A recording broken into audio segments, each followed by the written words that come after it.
everyone. This is a playlist on linear algebra, and what I'm trying to do is that I'm taking the book called Linear Algebra Done Right by Sheldon Axler, and what I will do is that I will take this book by chapter, topic by topic, and what I will do is that on each topic I will rigorously go through all of the things like line by line. Even we will we will discuss all the proofs which Sheldon Axler actually tells us to verify, and I will do it very rigorously. And it could be, I mean, this is, I intend to make it like a commentary, or I'll be creating my own handwritten notes here, which I'll be sharing in the description. And the aim is to understand linear algebra in a very, I mean, it should be very fun to learn it, and that is my goal here. And this in this video, I will be giving you just a brief introduction, of the first page of the book, uh, that what linear algebra is about. So the definition of what Sheldon Axler says about linear algebra is that linear algebra is the study of linear maps. So I put that linear maps in the double quotes, or I have. So here you can see that I have written the definition. Uh, so the linear algebra is study of linear maps on finite dimensional spaces. So yeah, this is written on the first page of the book. So let us look at word by word. What does he mean here? So first of all, let us look at the word linear maps. And even before that, let us look at the word map. And what does a map mean?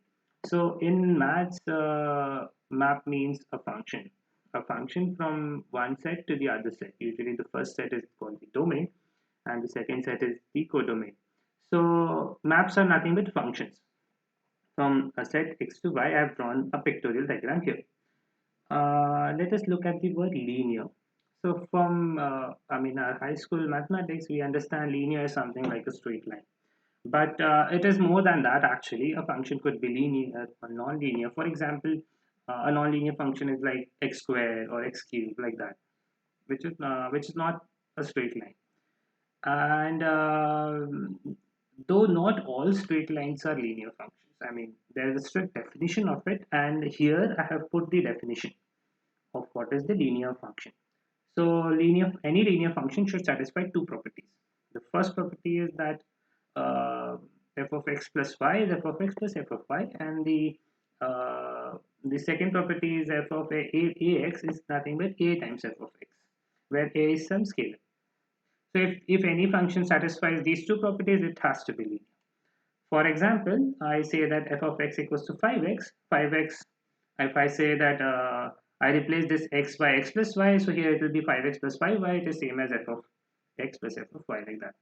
And if I write here 2x, f of 2x is nothing but 5 times 2x, and it is like 10x. And you can take the 2 outside, and it's like 2 times 5x. It is same as a times f of x.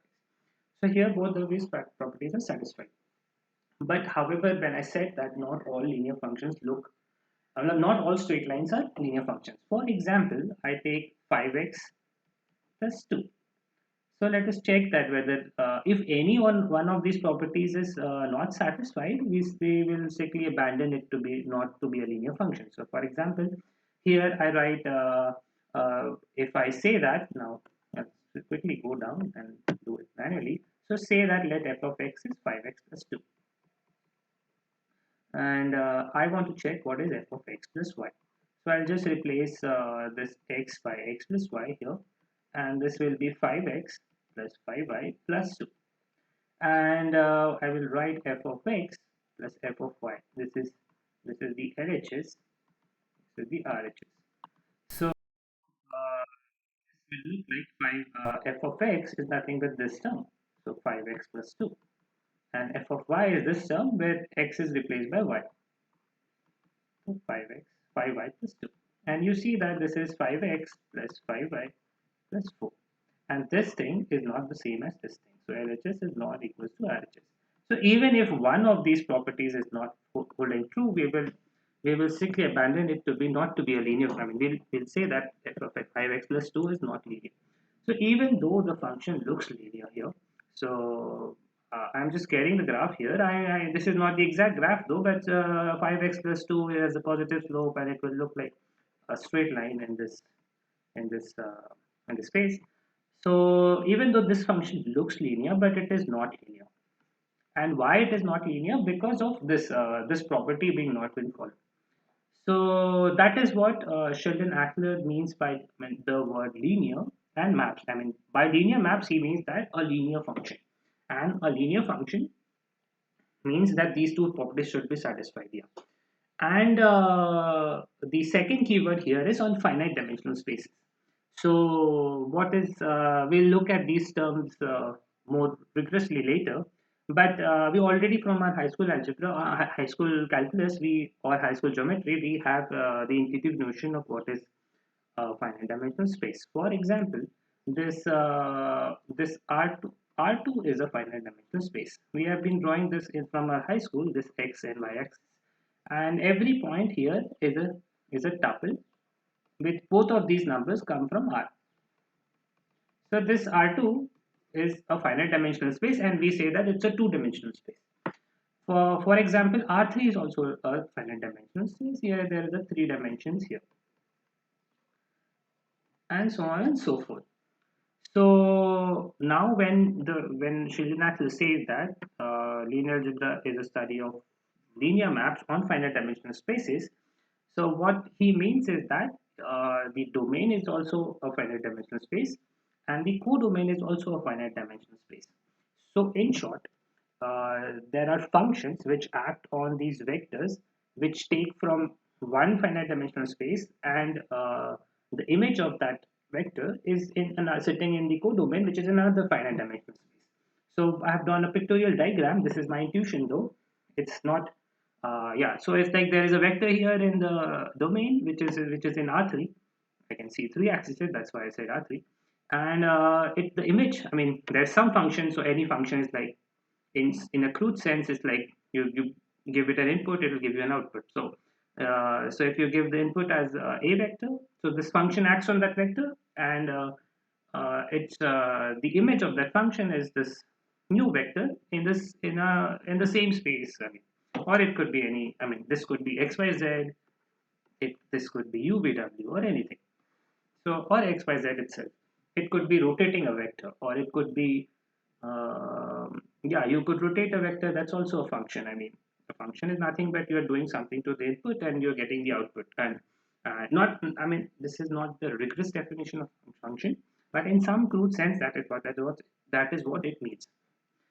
So even though, I mean, here he talks of finite dimensional spaces and linear maps on those spaces.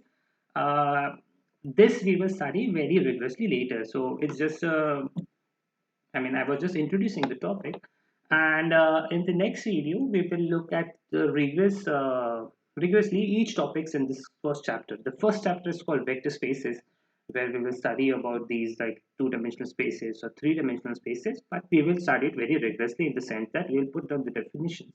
We will ponder on what those definitions mean and what do things imply in these from these definitions.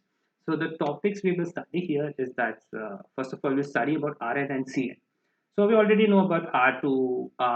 R2 is that this plane here which I drew, and R3 is this three-dimensional space which I drew here. So Rn is like four-dimensional space, five-dimensional space, or any Rn. And we already know what is C1. So C1 looks like this. So there is say x-axis here which is called the real axis, and there's an imaginary axis, say y, and this is the imaginary axis. So imaginary component is this is it, and any point here looks like x plus I. So this is the x component, and this is the y component, and so there it exactly looks similar to this R2. So it's a plane. C1 is a plane. However, we cannot imagine what is C2. It is very difficult to imagine, or it's impossible to imagine, and so on and so forth. But the definitions we put down, we will we will come to know that these you do not need to imagine things. Just by doing the algebra, you can work out things, and we will see very nice examples though. So my plan is that I will take up very interesting examples. So for example, if we talk about vector spaces, I will take examples that For example, we cannot imagine R4. We can only imagine up to R3. But we do need to work with these examples in practical life. So if, for example, if you are doing machine learning or data science, I will take some examples of them. Or if you are even doing physics, I mean, these things arrive in physics and computer science. That is my background, though. But it could be any general thing. We'll take up very interesting examples, and we will try to study the subject in a very fun way. And that is my goal of the whole play. So, in the next topic, I will be covering all the first chapter, first topics. That's it.